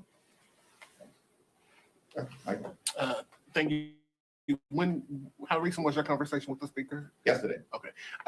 This weekend there'll be a special election in Texas where Houston voters will seek to, replace, fill the seat that Sylvester Turner vacated when he passed away last week. It's going to tighten the margin in the House even more. Just want to get your thoughts on the election. Do you have any relationships with the two candidates? What are your thoughts about the House returning next week with one more Democrat that will, again, kind of tighten the margins even more, make it even harder for the speaker to, govern and enact his agenda? Well, the people of the 18th Congressional District, it's the 18th, right? Yeah. People of the, just making sure you're paying attention. People of the 18th Congressional District will decide who represents them in Congress. It's a legendary district. I mean, one of the most legendary congressional districts in the history of this country. It sent to Congress Barbara Jordan, sent to Congress Mickey Leland, it sent to Congress Sheila Jackson Lee. It's a legendary congressional district. So we're excited to see what comes next. And of course, that person stands on the shoulders of all of those giants. And though he was only with us for a few months, the great Sylvester Turner. What about the margins? Well, with respect to the margins, this is another reason why, as we have continued to say, House Democrats, Senate Democrats, all of us, that when it comes to these appropriations bills or any legislative item before the American people, we're just not down with the my way or the highway approach. It's not going to lead anywhere other than crashing and burning legislation for the appropriations process. The extremists in the Republican Party spent the better part of last year trying to fool the American people as if there was some big, beautiful mandate. And because they apparently convinced themselves, though not the American people, they've engaged in things that have worsened their position, not made life better for the American people. And if they continue down that destructive path, only a few things are going to come out of it. One, Republicans may shut the government down again, at least in part. Two, they will continue to fail to deliver on their promise to lower the high cost of living. And three, which we know to be the case, they are heading toward defeat on November 3rd, when Democrats will take back control of the House of Representatives. Thank you, Mr. Leader. Thank you. I wanted to ask you about these negotiations that are ongoing in the Senate about potentially separating out a DHS CR. I was just wondering how you're feeling about those conversations, whether you think Democrats would vote for a DHS CR with changes, and also are you involved with these discussions at all? I've had conversations with Leader Schumer and Mike Johnson. I have had no conversation with the White House. But the White House understands that the only group of people that speak for House Democrats are House Democrats. So we'll evaluate whatever comes out of the Senate. We support the position that the 5 bipartisan bills that had strong bipartisan support in the House should be voted on, sent to the president, and signed into law promptly. The failure to do so will simply be another indication that Republicans, once again, want to shut the government down in order to try to jam their extreme right-wing policies down the throats of the American people. We know where that winds up, nowhere. Hi, I'm JT, and I made Result Hunter, the search engine for conservatives. Let me just tell you what it does. First of all, And at the end of the day, many Republicans, just like it was the case related to extending the Affordable Care Act tax credits, which happened in the House of Representatives, despite months of them saying, my way or the highway, the same outcome is going to result this time around, because the American people know that dramatic, bold, transformative changes to the way in which the Department of Homeland Security conducts itself need to happen, and it needs to happen now. Not weeks from now, not months, not next year, not when Donald Trump finally leaves the Oval Office. It needs to happen now. So we'll evaluate. All right, y'all. So I just wanted you to hear a little bit of that speech, and basically what Hakeem Jeffries was saying. They are standing on business. They're demanding, when it comes to ICE, that they get out, that they go. These people that are in these positions, they need to go. They don't deserve the position. They don't know what they're doing. They're messing everything up. They're demanding that they go. And so you can see on the Democratic side, they are fighting, but we also have Republicans now that are noticing the same thing as well. And they're on the team working together. And that's what it's going to have to be, I think, for us to see any change. There has to be unity. There has to be teamwork. Both sides working together for what is right for the people. But anyway, we're going to cut that one short. Again, that's also a long speech. If you guys want to check it out, I'll put the link in my description box so you can watch the whole thing yourselves. But we do have to move along because I have one final video I'm going to show y'all. And it does tie into one of his last final statements about Donald Trump in these elections. And we know that the midterms is coming up. And so we have reports here, y'all, that some tampering is already at play. Some foul play is already going down. And so let me go ahead and get this final video up for y'all so you can get a little bit of a more understanding as what's happening. But apparently Trump has raided some election offices to rig the upcoming elections, and senators are speaking out about it. So let's go ahead and get into this video, y'all. Give me just a second. I'm gonna get it up on the screen here. And this is from reports from the I've Had It podcast. You know I love them girls over there. Ladies. They keep it real and they tell it just like it needs to be told. But yes, they'll be reporting on this. We're gonna finish out this live listening to them.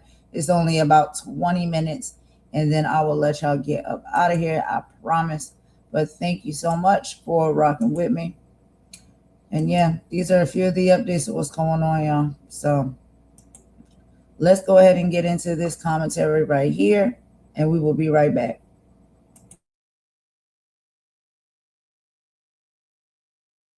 They're going to try everything in their power to rig the midterms. They're already starting. And I've had a theory for quite some time that one thing that Trump plans to do to cling onto power, to reach around the Constitution, is to cook the books and say that the 2020 election was stolen from him.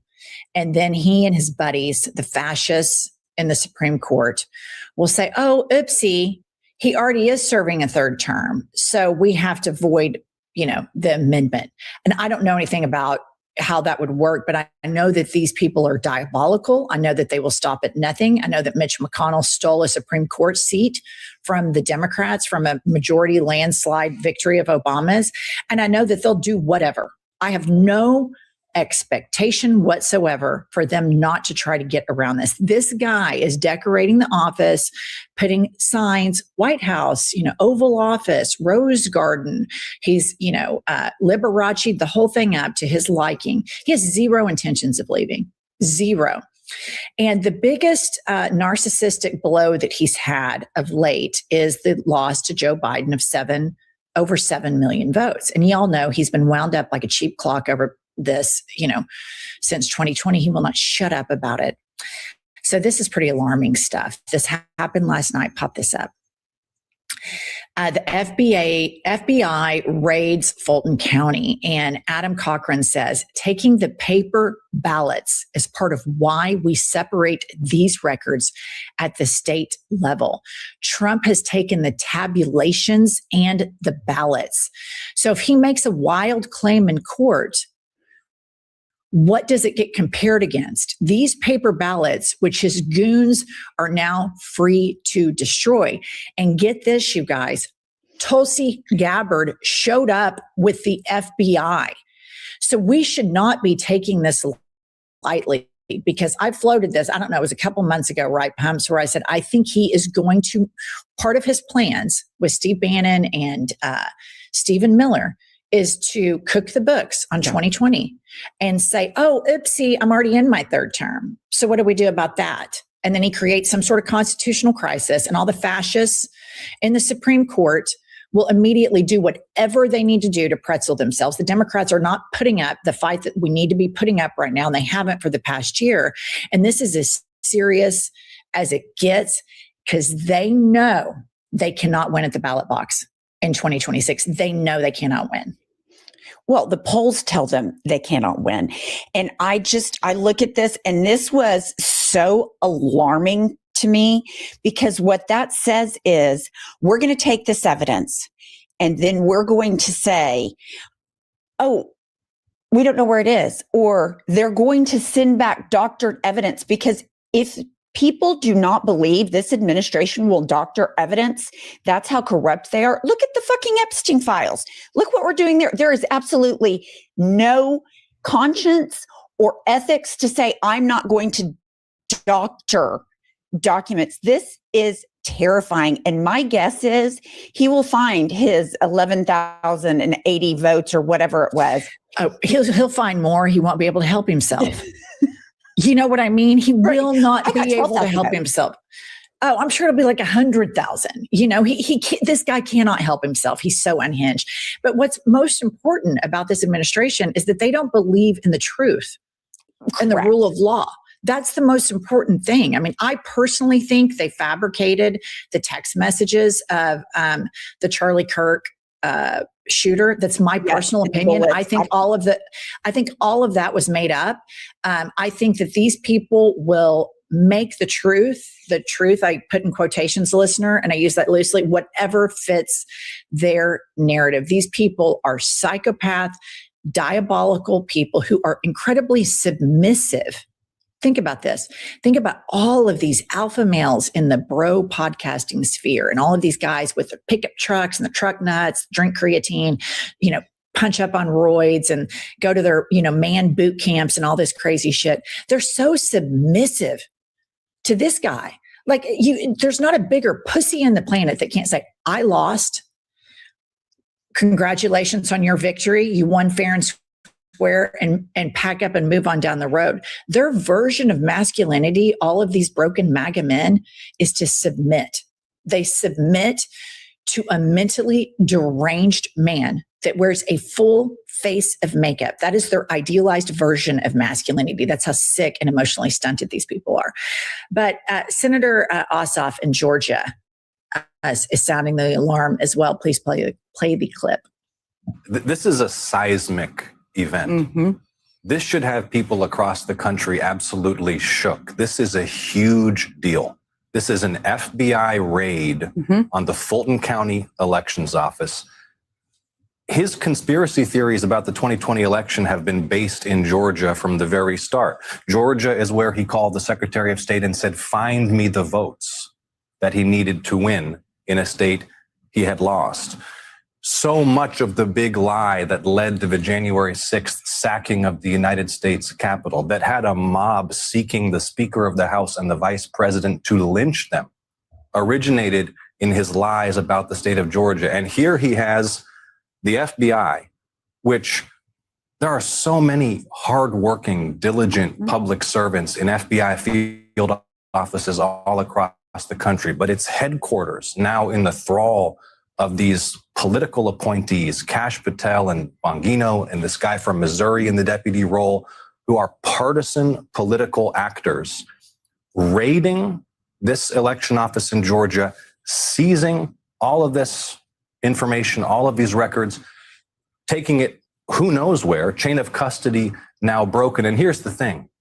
This is a shot across the bow at the midterm elections. He tried to steal power when he lost it in 2020. We have to be prepared for all kinds of schemes and shenanigans. We have to be prepared for him to try to deprive people of their voting rights. In Georgia, where we have the most competitive United States Senate race in the country, and I'm asking people to help me defend this election and voting rights in Georgia, to log on to electjon.com, electjon.com, and contribute to help us fight the good fight and make sure that the people can speak. This is just really stunning stuff. And when you think about what Steve Bannon said about flooding the zone, it's so disorienting waking up in America, this person shot, and the right-wing media is doing all this crazy shit. And then now he is doing what I predicted he would do several months ago. He is going to declare and cook the books that he won in 2020. And he is surrounded by lying, soulless, amoral, immoral sycophants that will happily cook the books for them, because at the core of this movement is a bunch of submissive men. Local tax experts are here. Now you can meet with a TurboTax expert in your and women. When I look at this, obviously it's so alarming, but you look at all the things that this administration has done to stay in power. Obviously, January 6th was a coup that didn't go over, but you have gerrymandering. They're killing people at protests. So that has a chilling effect on going out to vote. Then you have the bunker. He's building a bunker that nobody can get him out of. So I look at all these things. He knows how unpopular he is. He sees the polls that he is tanking his base and everybody around him, farmers, soup to nuts, every single person he is hurting financially, insurance, income, all the things. And he's tried every way possible to cook this midterm election, because he, by his own words, I'm going to get impeached. I know that. Mike Johnson says it all the time. I'm going to get impeached. Well, yeah, because you're committing crimes every day, but that's not what we're talking about here. I think this is a last ditch effort to make sure we have all our bases covered. If they go to the polls, even though we have threatened violence and we've killed people, if they're still courageous enough to go to the polls, then we're going to gerrymander. And if the gerrymandering doesn't work, I just think it's a list of things, check mark, to keep him in power. And if all else fails, I'm going to lock myself in the bunker underneath the White House and wait till somebody comes to get me. Oh my God, I'm afraid you're correct, Pumps. It is all hands on deck. All right. So, I think Melania Trump is a monster. I think she's an absolute monster. And a lot of people sometimes provide daylight, like Stephen Miller. I feel sorry for Katie Miller. Well, then Katie Miller gets out and she starts her podcast, and everybody's like, oh my God, she's a fucking monster too. And so Melania Trump's documentary is coming out, and nobody wants to go. Nobody wants to go see the boring Melania Trump's documentary. Nobody wants to support Jeff Bezos. And I just want to note that the director of this documentary has multiple allegations of sex abuse against him, was shunned by Hollywood. And so, of course, within the pedophile protector MAGA Christian movement, they picked this person to tell Melania's unremarkable story of marrying a wealthy man to ascend to being a famous woman. Now, listen, I understand it's hard work, probably being married to him, and I don't want it to diminish all the work she's had to do on her back. But that doesn't mean that I don't think she is an absolute lying, fraud, piece of shit, gender washing, shallow, diabolical woman. And here she is on Fox talking about her husband is a unifier. He is an unifier. Play the clip. It's great to have you. Something struck me in the trailer. So the president is standing there and gets asked, what will your legacy be? What's your focus for the second term? And he says, I want to be remembered as a peacemaker. And you added and unifier. And I'm curious as to what role you play in that, or what your designs are for how you can help facilitate that, because there's no question that the country needs a lot of unifying at this moment. Yes, it does, but I think he's unifier. He's unifier not just here in the United States, but around the world. He stopped many wars, and as well here in the United States, it's a lot of opposition. And that's the problem, right? So the people there we go. Not agreeing with everything what he does, and they just need to come on the same page and see that he wants to make America only safer and better. Hear that, Jessica? Okay, so you hear in right-wing circles, Melania Trump is so smart and she speaks all these different languages. You hear in right-wing circles, Elon Musk is a genius. Right. These people are dipshits of the highest order. As Melania was talking about her husband, he is unifier. He is a big unifier. He only wants safety in the United States. I mean, just elementary school sentence structure there. You understand, number one, why she plagiarized Harvard-educated Michelle Obama. Right. All right. But also in the what they were playing in the background, the sizzle or the what's it called? The trailer. The trailer of the documentary is like how she became First Lady of the United States. And here's the deal. People just want the truth right now. So listener, I'm going to tell you the truth, how she became First Lady of the United States on her fucking back. Okay. And I'm not knocking that. If that's your business strategy and that's your structure, I do what you want to do. It's a free country. I don't give a shit. But don't sit here and act like she's accomplished something. Don't sit here and act like she's smart and tell me she's this really smart, deep thinking first lady. She fucked Donald Trump. She cemented the marriage with Barron.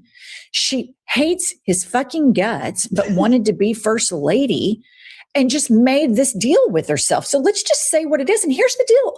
I'm not knocking it. If that's what you want to do, do it. Just don't lie to me about it. It's the fucking lying about it. The inauthenticity. Lying and telling me Elon Musk is so smart. And then I hear him speak 4 sentences on a stage somewhere. And I'm like, what? Lying and telling me Melania Trump is this masterful linguist and she's lived in this country for 30 years.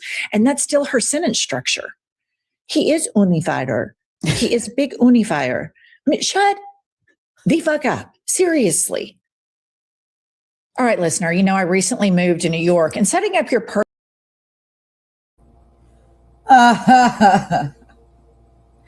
I'm sitting here cracking up, y'all. I'm so weak. But yeah, I wanted to go ahead and show y'all that, child. This is what is going on. We got serious stuff going on clearly. But sometimes we have to laugh to keep from crying. You know what I mean? So every now and then, it's like I'm going to try to insert some things that are like a bit funny. But honestly, it's honest truth mixed with comedy. I mean, this is literally like what? There's been no tickets sold. I believe it's somewhere, child, that they are offering people money to go and see this movie or whatever she's coming out with, this documentary on Craigslist, by the way. They're offering people, they're gonna pay you if you go see it. That is how desperate. You cannot make this stuff up. You cannot make this stuff up. But you know, with all the seriousness that is happening and going on, y'all, like, we're gonna be okay. We're gonna get through this. It's nasty work. All of it is really nasty work, but we're gonna stick together, y'all. We're gonna unite. We're gonna do it ourselves because we can't depend on these people. This is the circus that come into town, and they need to pack up their tents and get on the road and head on somewhere else because we're sick of it. I don't even want them to land nowhere because I don't want nobody to have to go through this mess with this circus coming into town. But they need to go somewhere, child. We know where most of the stuff they do is probably somewhere that needs to be behind bars or in a straitjacket for most of them. But anyway, y'all, I don't want to say too much. So we have hit the 2-hour mark. Yeah, big unifier. Unifier. And the way she kept saying that, y'all, every week. He thought it a big unifier of a United States. Child, who is he unifying? He unified himself with a cheeseburger and some french fries. And he needs to learn how to unify that toupee on his head a little bit better. Because, child, when the wind blows, we see the truth. We know that ain't your hair, sir. But anyway, y'all, that is all I got on this one. I will be back tomorrow with another live. We're going to be doing some fun stuff soon. Y'all just stick with me. We're going to be doing some really interesting things. You'll see. But yeah, we got to stay on top of these people and their mess, y'all. And we laugh to keep from crying. But it's going to be all right. I know God has us. We stick together and we unify as a people.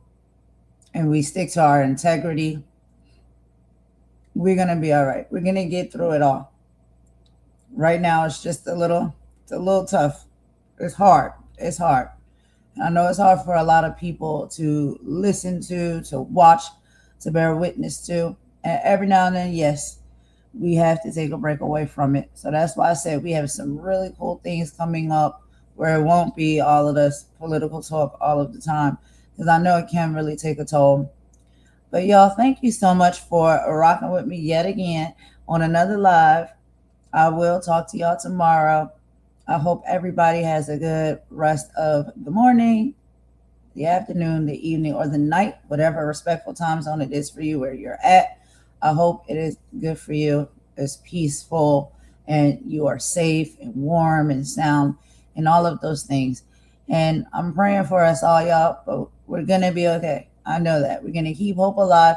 We're going to keep our faith strong. And we're going to keep fighting a good fight. So let's go ahead and end it per usual with a little bop, y'all. And I will talk to y'all tomorrow. All right, y'all. Golden signing out. Bye.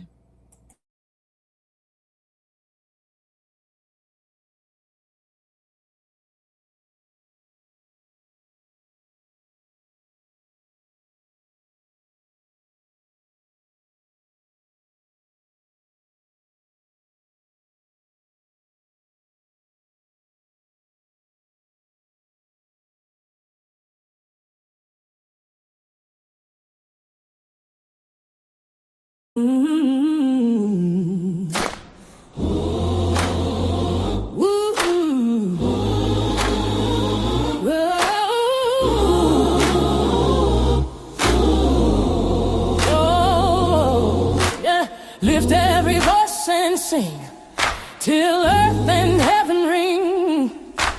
Ring with the harmonies of liberty. Let it ring out loud. Let our rejoicing rise.